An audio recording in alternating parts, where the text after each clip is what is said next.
Hello guys, আসসালামু আলাইকুম। তো আপনারা বুঝতেই পারছেন আজকের ভিডিওটি কি নিয়ে হতে চলেছে।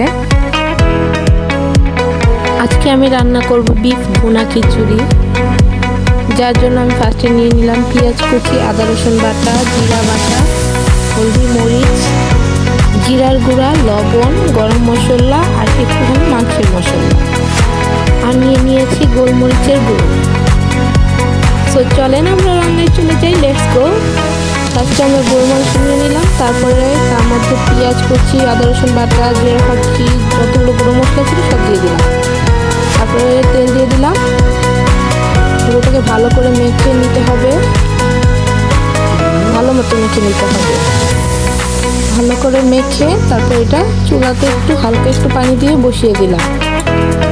এখন আমরা 1.5 কাপ চাল আর 1.5 কাপ মসুরির ডাল নিয়ে নিলাম।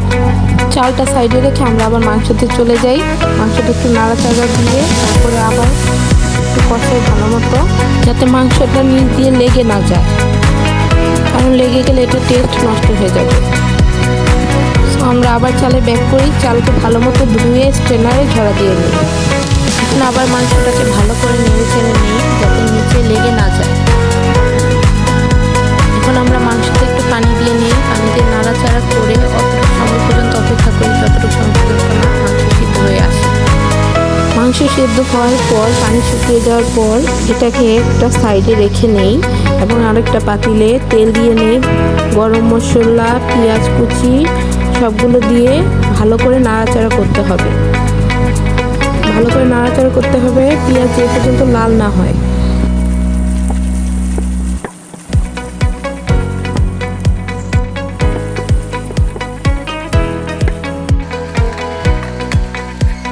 পেঁয়াজ লাল হয়ে গেলে এটাতে আমরা চাল ডালের মিশ্রণটা ছেড়ে দেই এবং ভালো করে ভাজি এবং একটু হলুদ আর এবং একটু লবণ দিয়ে ভালো করে নেড়ে চেড়ে নিই।